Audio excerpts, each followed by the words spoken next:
출애굽기 12장 29절부터 36절까지입니다. 밤중에 여호와께서 애굽 땅에서 모든 처음 난 것 곧 왕위에 앉은 바로의 장자로부터 옥에 갇힌 사람의 장자까지와 가축의 처음 난 것을 다 치심에 그 밤에 바로와 그 모든 신하와 모든 애굽 사람이 일어나고 애굽에 큰 부르짖음이 있었으니 이는 그 나라에 죽임을 당하지 아니한 집이 하나도 없었음이었더라. 밤에 바로가 모세와 아론을 불러서 이르되 너희와 이스라엘 자손은 일어나 내 백성 가운데에 떠나 너희의 말대로 가서 여호와를 섬기며 너희가 말한 대로 너희 양과 너희 소도 몰아가고 나를 위하여 축복하라 하며 애굽 사람들은 말하기를 우리가 다 죽은 자가 되도다 하고 그 백성을 재촉하여 그 땅에서 속히 내보내려 하므로 그 백성이 발교되지 못한 반죽 담은 그릇을 옷에 싸서 머리 어깨에 매니라. 이스라엘 자손이 모세의 말대로 하여 애굽 사람에게 은금 폐물과 의복을 구하며 여호와께서 애굽 사람들에게 이스라엘 백성에게 은혜를 입히게 하사 그들이 구하는 대로 주게 하심으로 그들이 애굽 사람의 물품을 취하였더라. 아멘. 기도하겠습니다. 하나님께서 우리를 붙드시고 다스리시는 것이 우리가 살아가는 세상의 참된 현실입니다. 다만 하나님의 그 일하심 다스림이 눈에 보이지 아니한다는 이유로 그 사실을 무시하고 눈에 보인 것을 따라서 네 힘으로 살기를 좋아하는 우리의 잘못된 불의한 그러한 모습들을 또한 보게 됩니다. 오늘도 말씀을 통해서 우리가 주 앞에서 어떠한 존재이고 하나님께로부터 받은 그 은혜가 어떠한 것인가를 깨닫게 하셔서 우리의 심령으로부터 오직 하나님의 은혜를 향한 감사와 기쁨의 그 소리만 나와줄 수 있도록 우리 심령을 붙들어 주시옵소서. 예수님 이름으로 기도합니다. 아멘. 자, 하나님께서 그 밤중에 애굽 땅에서 이 처음 난 걸 다 치는 마지막 열째 재앙이 오늘 본문에서 시작이 되고 있습니다. 29절을 보시면은 밤중에 여호와께서 애굽 땅에서 모든 처음 난 것 곧 왕위에 앉은 바로의 장자로부터 옥에 갇힌 사람의 장자까지와 가축의 처음 난 것을 다 치심에 이렇게 되어 있죠. 재앙의 대상은 이제 바로의 장자로부터 옥에 갇힌 사람의 장자까지 모든 사람의 그 마다들이 다 포함되어 있습니다. 그리고 여기에 이제 가축의 처음 난 것까지도 다 포함해서 하나님의 재앙이 시행이 되고 있습니다. 한마디로 말해서 애굽 땅에서 살아있는 것의 장자는 하나님이 다 치신다고 하는 거죠. 그러니까 애굽에서 가장 권력이 있는 사람이 바로인데 그 바로의 장자라고 해서는 특혜를 입은 것이 없어요.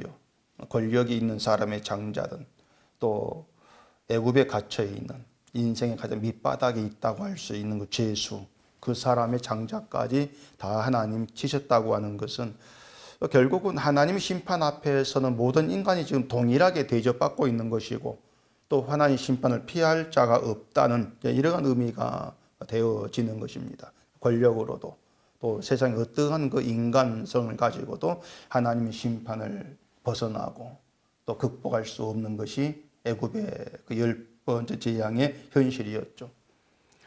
애굽 사람이라고 해서 뭐 나쁜 사람들만 있는 건 아니죠. 애굽 사람 안에도 도덕적으로 윤리적으로 훌륭하고 착하다고 할 수 있는 사람들은 얼마든지 다 거기에 들어 있는 겁니다. 그런데 그런 것들도 하나님의 심판 앞에서는 아무 소용이 없더라. 이것이 이제 재앙, 10번째 재앙에서 우리에게 좀 보여주고 있는 거예요. 권력도 필요가 없고 또 어떤 인간성, 성품, 인격, 뭘 행했느냐, 어떻게 살아, 어떤 사람이냐 이러한 모든 것들이 심판 앞에서 무의미한 거, 아무 소용이 없는 거. 그렇게 드러나지고 있는 것이 10번째 이제 재앙의 그런 내용이 되어지고 있는 거예요. 그러니까 하나님의 재앙이라고 한 단순히 애굽을 치신다. 뭐 이렇게 우리가 볼 것이 아니고 그 애굽의 그 심판, 애굽을 치는 걸 통해서 지금 우리에게 뭘 보이고 계시는가? 하나님의 어떤 기준이랄지 또 하나님 인간을 보신 시각이랄지 이런 것들을 우리가 하나하나 볼 수 있어야 한단 말입니다. 그럴 때에 하나님 애굽 사람 이렇게 보셨구나. 그게 우리에게 남아 있으면은 하나님이 그러한 시각으로 그러한 기준으로 지금도 이 땅의 인간을 바라보고 계신다. 그런 의미가 되어진다는 얘기죠. 그렇게 했을 때 우리가 하나님을 얘기하면서 어떤 인간됨의 잘못된 우리의 생각들, 우리의 시각들, 오해들 이러한 것들이 하나하나 드러나게 되면서 우리가 어떤 인간에 대한 그러한 생각들이 수정되고 고쳐져가는 이제 그런 게 있어져야 되는 것이죠. 이제 그렇게 되는 것이 우리가 말씀을 본다는 것이고 또 말씀을 순종한다는 이런 의미가 이제 되어지는 것입니다. 지난 시간 하나님께서 오직 피만 보신다 이렇게 이제 말씀을 드렸는데 다른 건 전혀 하나님께서 보지 않고 쉽게 말해서 심판의 기준으로 하나님이 세우지 않고 그 피가 표적이 되고 피를 이제 기준 삼아서 피를 볼 때 너희를 넘어간다 이렇게 분명히 하나님이 이제 말씀을 하셨다는 얘기예요. 그 30절 보시면 이렇게 얘기합니다. 그 밤에 바로와 그 모든 신하와 모든 애굽 사람이 일어나고 애굽에 큰 부르짖음이 있었으니 이는 그 나라에 죽임을 당하지 아니한 집이 하나도 없었음이었더라 이렇게 얘기하는데, 자, 애굽에 죽임을 당하지 아니한 집, 장자의 죽음의 재앙을 넘어간 집이 이제 하나도 없다 이렇게 얘기를 하고 있습니다. 자, 바로 왕의 장자도 죽었는데 오로지 어린 양의 피를 바른 사람의 집만, 그 장자만 이제 죽지를 않은 거예요. 피를 바른 그 집만 죽음의 천사가 이제 넘어갔다는 것 아닙니까? 그러니까 계속 말씀을 드린 것처럼 이스라엘 집의 장자도 마땅히 죽어야 돼요. 죽음을 피할 수 있는 그런 사람들이 아니라는 거예요. 그런데 피 때문에 죽지 않고 오직 피가 발렸다는 그 때문에 죽지 않고 멀쩡하게 존재하고 있다. 이것이 성경이 말한 구원이란 얘기입니다. 오직 피 때문이다. 그러니까 구원이 뭔가 하면 다 죽는데 다 심판에서 죽어나가는데 나도 죽어야 한다, 안 죽었다 그 말이에요. 그게 구원이란 거예요. 나도 죽어야 한다, 안 죽었어 그거예요. 근데 왜 하나님은 이스라엘을 보지 않고 피를 보고 넘어가는 이제 그런 방식으로 이스라엘을 구원하시냐 그 말입니다. 구원의 방식이 왜 이스라엘을 보지 않고 피를 보시는 방식이었느냐. 뭐 다 아시겠지만 이걸 잘 정리해 보십시다. 이런 걸 잘 정리를 해야만이 우리가 육과 영이 뭐냐 이걸 우리가 분별을 하면서 믿음이 뭔가를 바르게 이제 알아갈 수가 있는 것인데, 그 하나님께서 왜 이스라엘을 보지 않고 피를 보셨던가 이러한 것들이 정리가 안 되기 때문에 믿음의 문제를 바르게 이해를 하지 못해 버리는 이게 이제 문제가 되는 거예요. 이 문제는 간단합니다. 하나님이 피를 보고 넘어가시는 방법이 아니고, 자, 이스라엘은 믿음을 보고 넘어가시는 그런 방법으로 구원했다. 그럼 결과 어떻게 되었느냐 생각해보면 간단한 거예요. 결과는 이스라엘 모두 죽는다 그 말입니다. 이스라엘도 다 죽는다. 이유는 뻔하죠. 이스라엘에게도 하나님에 대한 믿음이 없는 거예요. 그렇기 때문에 이스라엘의 믿음 보시고 내가 넘어가겠다 이렇게 한다면 몽땅 다 죽을 수밖에 없더란 얘기죠. 애굽도 믿음이 없기 때문에 죽는 것이고 이스라엘도 믿음이 없기 때문에 죽는 것이고 동일해질 수밖에 없는 거예요. 근데 이스라엘은 조상 때부터 하나님을 섬겨왔던 민족이죠. 그럼 이스라엘에 믿음이 없다. 그럼 조상 때부터 이스라엘 섬겨왔던 그건 뭐냐? 결국 그게 믿음이 아니었다는 겁니다. 조상 때부터 이스라엘 하나님 섬겨왔다 할지라도 그건 믿음이 아니었다.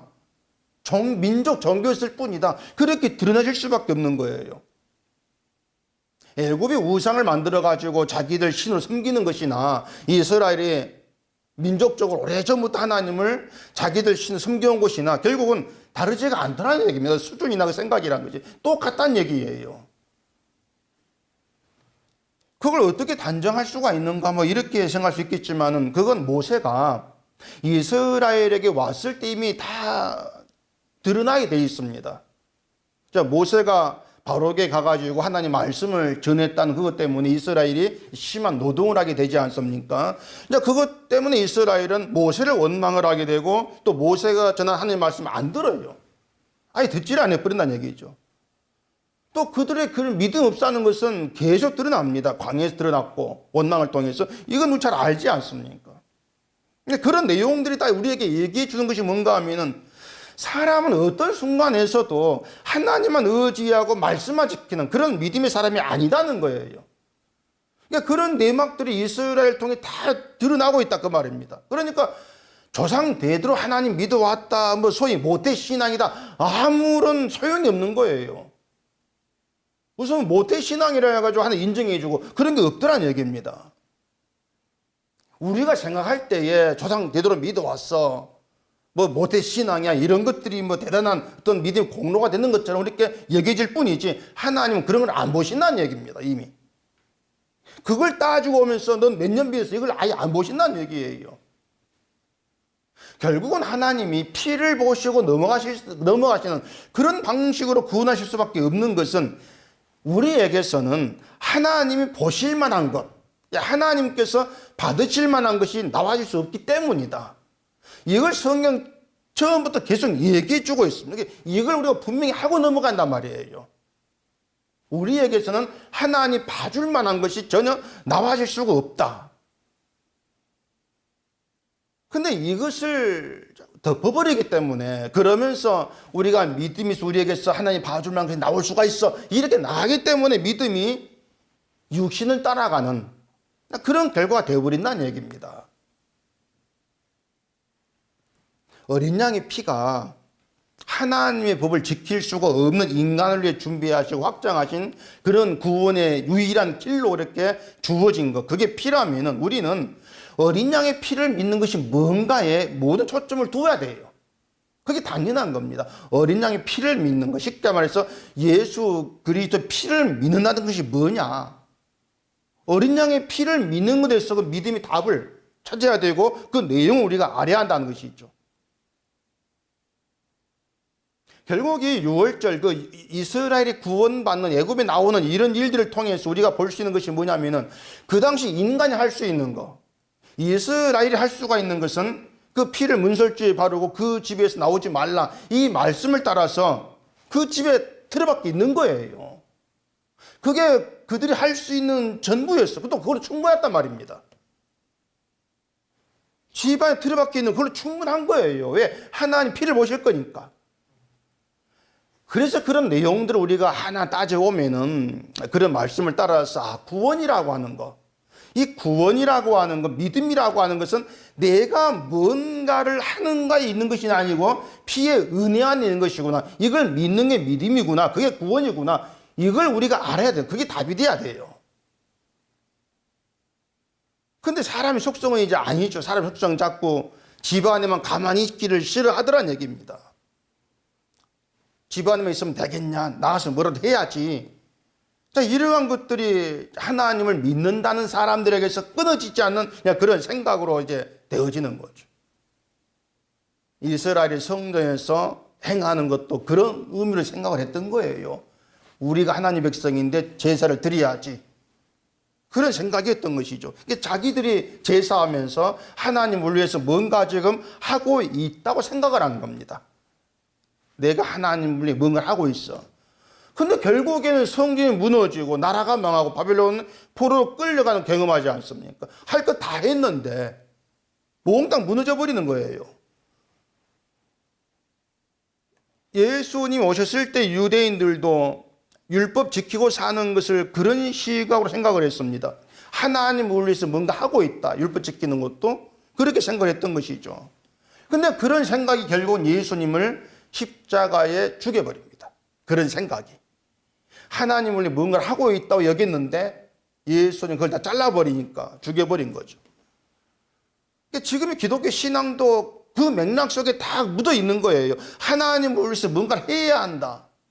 그 생각을 버리지를 못합니다. 또 뭔가 하는 게 있어야만 그것이 더 그 신자다운 것이야.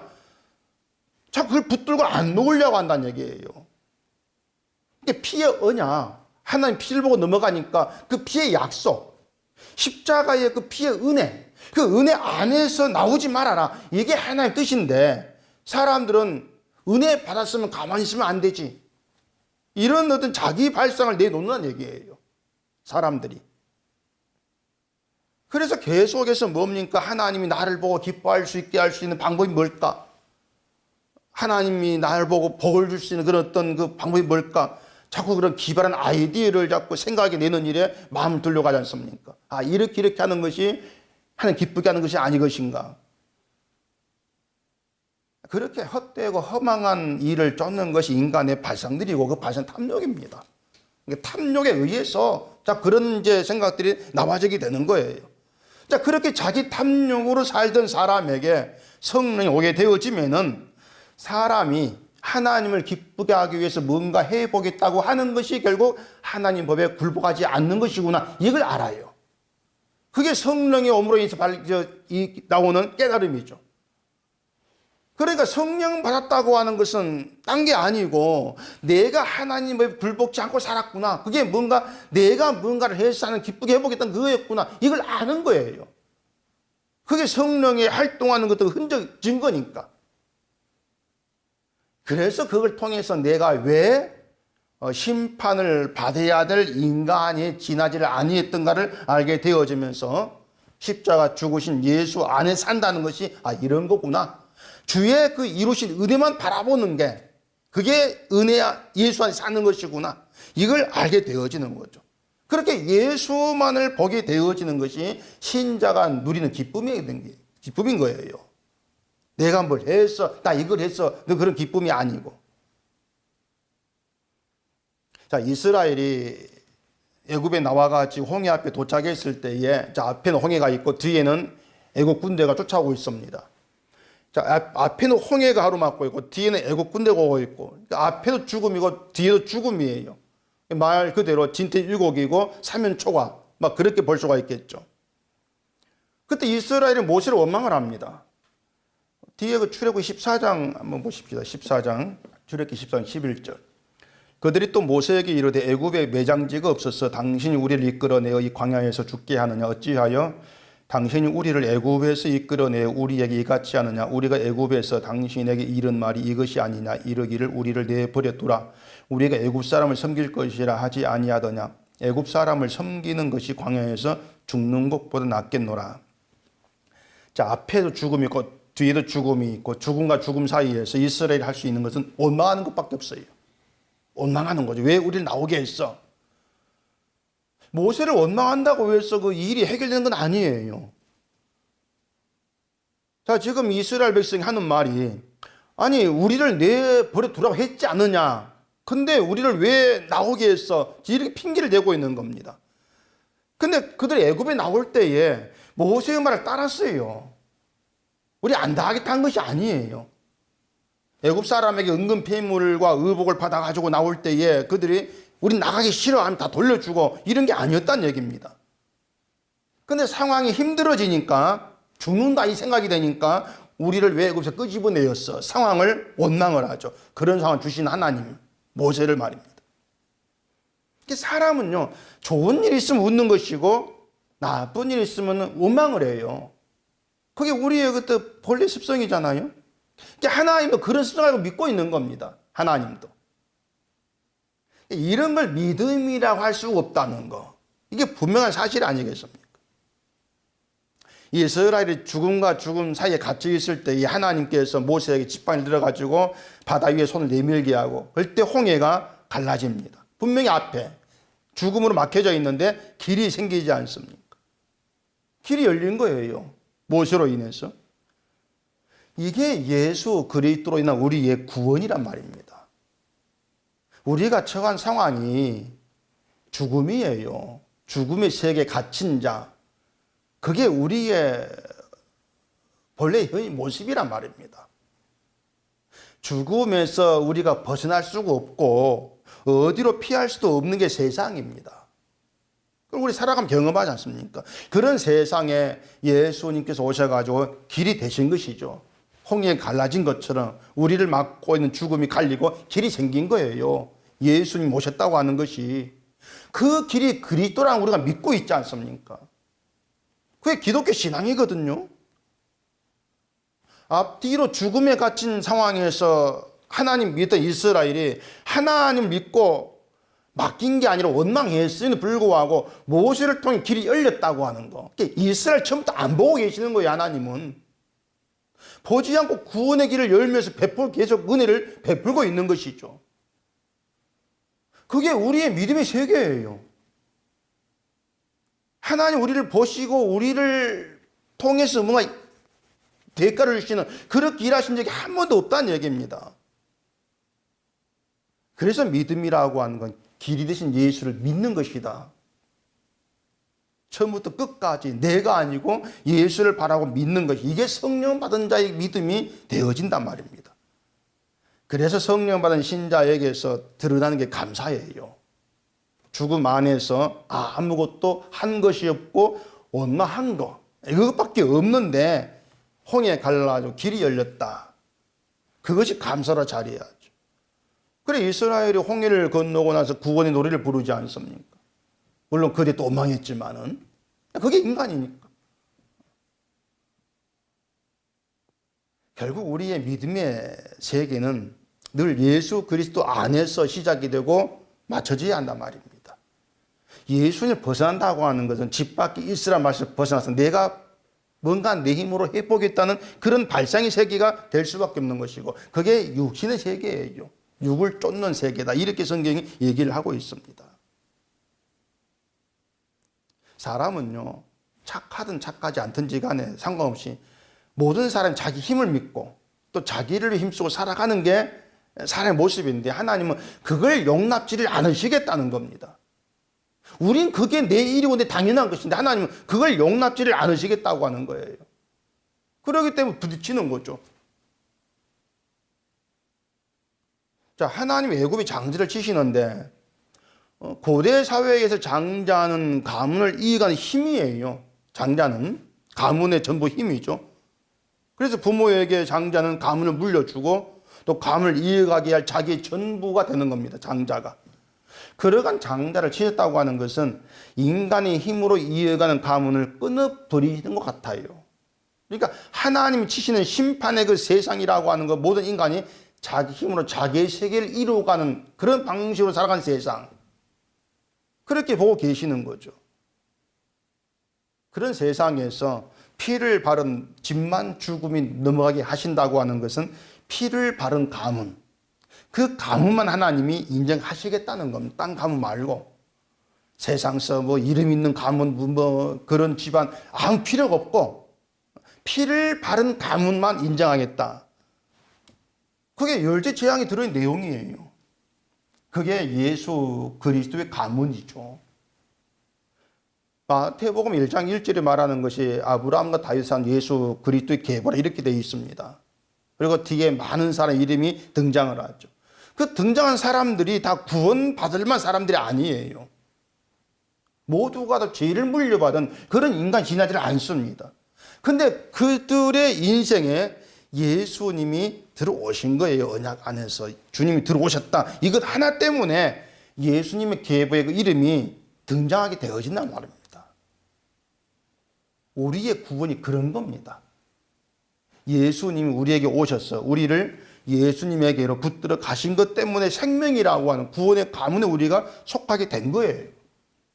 이 모든 것이 오로지 피로서 이루어졌다. 그렇게 얘기를 하고 있고 말입니다. 그걸 예수님 십자가에 죽으시 다 이루었다. 이렇게 말씀을 하신 것입니다.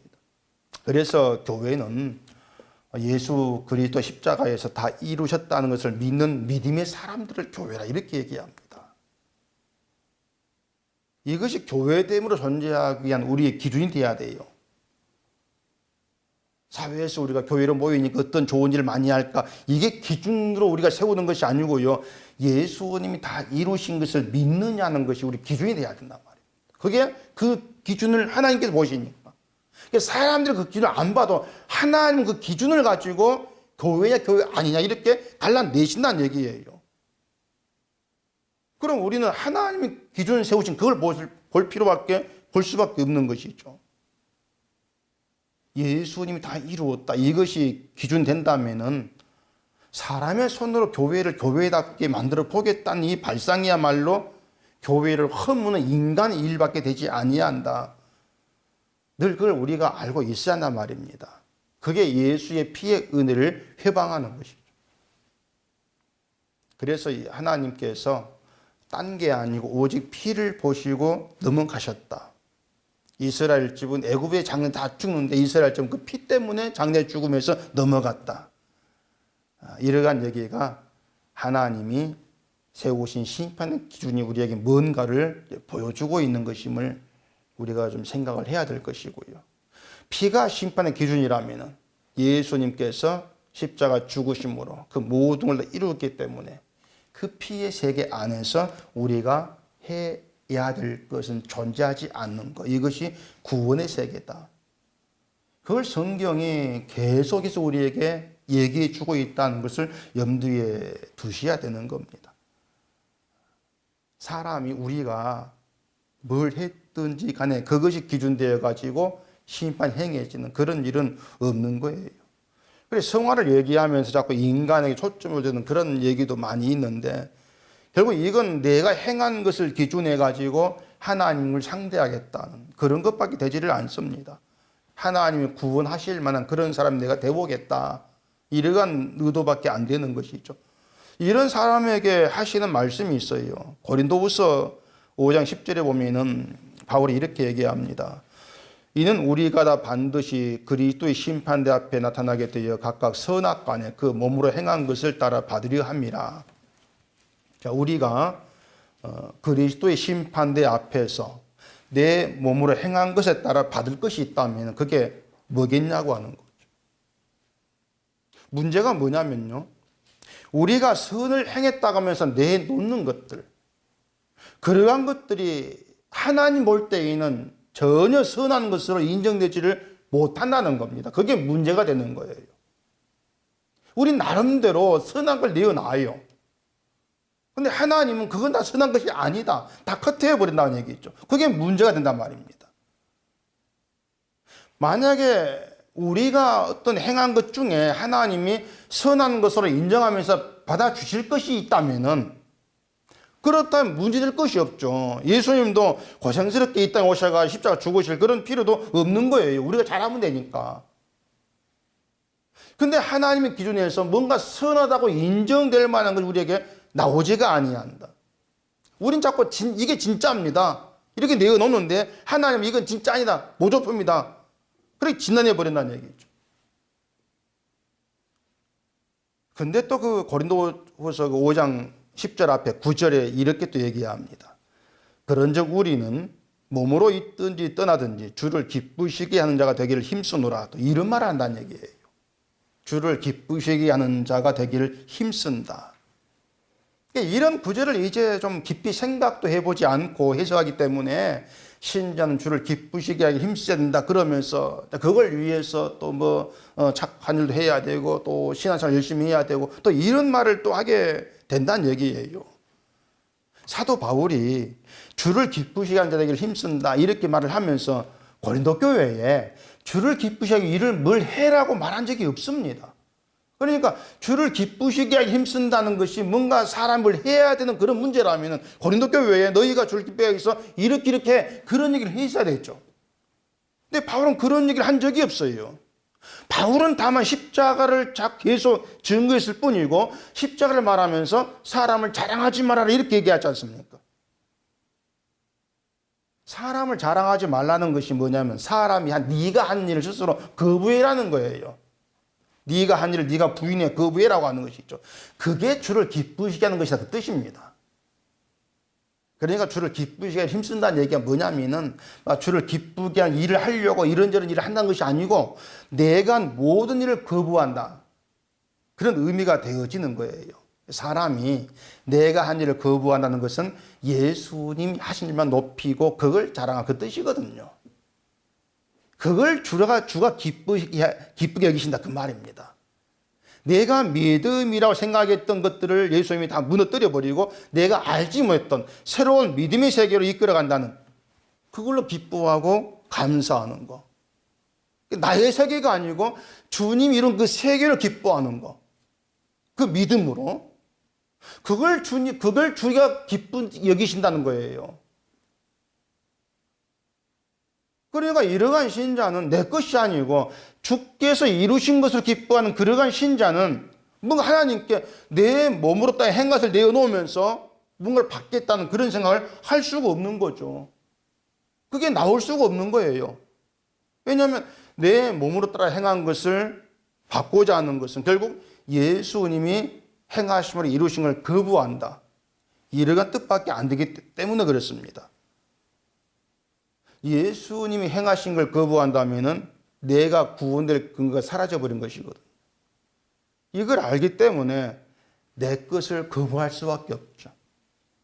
그게 진짜 믿음의 세계예요. 내 것이 계속 거부하게 되어지는 게 자기를 부인하는 거죠. 그것이. 구원은 예수를 믿음으로 됩니다. 그러면 그 믿음이 어떻게 해서 우리에게 있게 되겠느냐? 우리가 만들어낸 것이냐 아니면 하나님 은총의 선물이냐? 잘 아시는 선물이에요. 믿음은. 선물이죠. 주어졌죠. 근데 하나님이 준 선물은 장로에게 처박아 두고 내가 만든 내 믿음을 가지고 살아보겠다.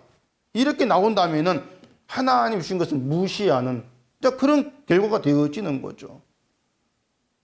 하나님이 준 은총의 믿음, 그건 내 마음에 안 듭니다. 나는 내 식으로 살아가겠습니다. 이런 것밖에 안 돼요. 그 결과가 어떻게 되겠습니까? 당연히 하나님이 준 믿음이 아닌 것으로는 천국에 들어갈 수가 없는 거죠. 그 당연한 것이죠. 그래서 늘 우리는 하나님께서 은총으로 준 믿음이 무언가를 알아감으로써 인간의 믿음, 이것이 무너져야 돼요. 아, 이게 믿음이 아니었구나. 늘 깨어져야 돼요. 그게 믿음을 아는 거죠. 오늘 보면 31절 보십시다. 밤에 바로가 모세와 아론을 불러서 이르되 너희와 이스라엘 자손은 일어나 내 백성 가운데에서 떠나 너희의 말대로 가서 여호와를 섬기면 너희가 말한 대로 너희 양과 너희 소도 몰아가고 나를 위하여 축복하라 하며. 자, 장자가 다 죽는 재앙을 이제 바로가 겪으면서 결국 항복을 합니다. 항복을 하고 모세 아론에게 다 떠나 이제 가거라 이렇게 이제 하죠. 이스라엘이 애굽에서 나오는 일에 이스라엘이 한 것이 없어요. 아무것도 없지 않습니까? 이스라엘은 아무것도 한 것이 없구나. 그런데 애굽에서 해방되었구나. 그러니까 피로 인해서 해방된 거예요. 그게 이스라엘의 해방의 실제 전부입니다. 연약한 자, 힘이 없는 자, 한 것이 아무것도 없는 자, 근데 해방이 되었더라. 또 35절 보십시다. 이스라엘 자손이 모세의 말대로 하여 애굽 사람에게 은근 폐물과 의복을 구하매 여호와께서 애굽 사람들에게 이스라엘 백성에게 은혜를 입히게 하사 그들이 구하는 대로 주게 하심으로 그들이 애굽 사람 물품을 취하였더라. 자, 애굽 사람에게서 은근 폐물 또 의복을 가지고 나오게 된 것도 하나님께서 애굽 사람들에게 이스라엘 백성에게 은혜를 입히신 결과다 이렇게 말합니다. 그러니까 이스라엘이 해방된 것이나 또 그들 손에 쥐고 나온 모든 것들이 그들 힘으로 얻어진 것이 아무것도 없어요. 오로지 은혜라고 하는 이 두 글자 속에 모두 다 들어있게 된단 말입니다. 은혜라고 하는 두 글자 속에. 그 은혜라고 하는 것이 우리가 예수님 십자가를 믿는 믿음의 중심으로 자리해야 돼요. 은혜라고 하는 것이. 우리가 은혜라는 말을 정말 많이 하고 살아가는데 그 은혜의 내용, 그 은혜의 의미 이게 뭔가 알아야 되죠. 그 은혜라고 하는 것은 내가 뭐 원하고 좋은 걸 주셨어. 그게 은혜가 아니고 은혜라고 하는 것은 받을 자격이 없는 자에게 주어진 것이고 난 아무것도 한 것이 없는 주어진 것. 그게 은혜의 내용이에요. 때문에 은혜 앞에서 내가 한 건 아무것도 없습니다. 고백이 분명히 살아있는 것이 은혜를 아는 자다 이렇게 얘기하게 되어진다는 얘기입니다. 그게 십자가를 믿는 우리의 중심이 되는 것이고요. 이스라엘이 받아들여야 될 새로운 경험이 바로 그 은혜입니다. 새로운 경험이. 아무것도 한 일이 없고 오히려 노동으로 고생한다고 해서 모세 원망했을 뿐인데 결과는 애굽서 은근 폐물을 가지고 해방하게 했다 하셨다. 그 하나님 은혜가 새로운 경험이죠. 이스라엘이. 그것처럼 세상을 살아간 우리에게 새로운 경험은 십자가의 은혜의 사건입니다. 그게 새로운 경험으로 자리해야 합니다. 이건 세상에 없는 경험이에요. 믿음이 없는 사람들에도 이런 경험을 할 수 없는 거예요. 아무것도 한 게 없이 주어졌다. 그 경험은요. 오로지 믿음으로만 경험할 수 있는 것이 십자가의 은혜라. 그렇게 얘기가 되어지는 것이죠. 내가 죽은 몸이야. 이걸 알게 되어지면서 한 것이 없고 한다고 해봐야 불신앙의 모습들밖에 없는데 그런 나를 예수 그리스도라고 하는 생명의 나라에 있게 하신 그 은혜가 새로운 경험으로 자리를 해야 한단 말입니다. 여기서 여러분이 생각해야 되는 게 뭐냐면은, 은혜가 우리의 새로운 경험으로 자리하게 되면요, 아무것도 안 하게 된다는 것이 아니고 뭐든지 하게 돼 있습니다.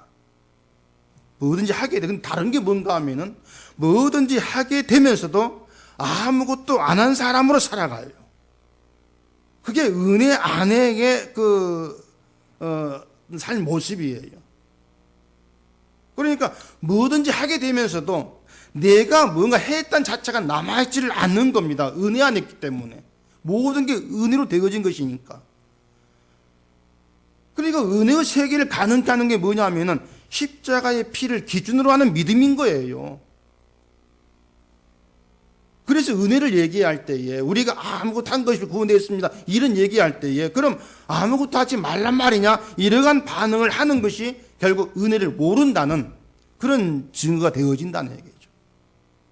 은혜를 안다면요, 하지 말까 이것이 아니에요. 내가 뭘 할 수 있지만 뭐든 한다 할지라도 이게 내 것이 아니구나, 그걸 아는 겁니다. 아는 거란 말입니다. 그래서 믿음을 자꾸 잘못 이해하게 되면은, 믿음을 수단으로 해서 내가 원하는 것을 가질 수가 있다, 늘 그런 방향으로 가버릴 수밖에 없어요. 그게 종교의 이유고 목적이죠.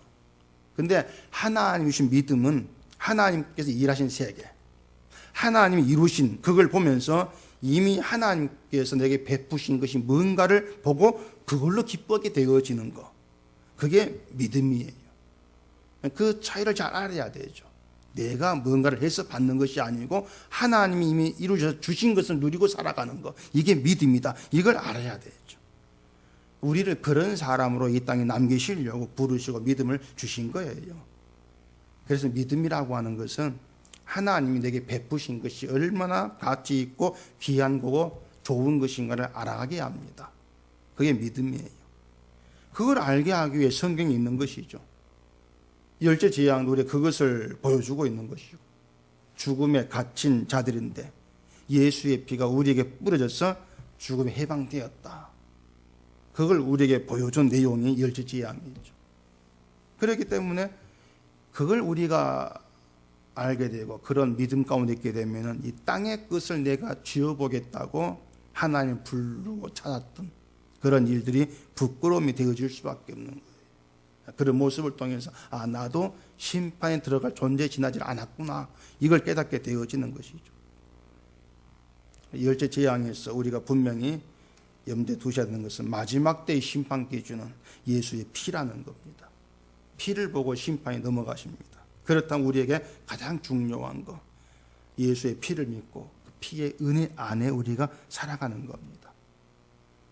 성령에 의해서 날마다 우리의 마음이 그렇게 예수님께로 향하면서 예수님이 십자가에서 이루신 그 일이 기쁨이 되고 감사가 되는 걸 경험하면서 신자이기 때문에 누릴 수 있고 또 신자이기 때문에 경험할 수 있는 모든 것이 여러분께 있게 되어지기를 바랍니다.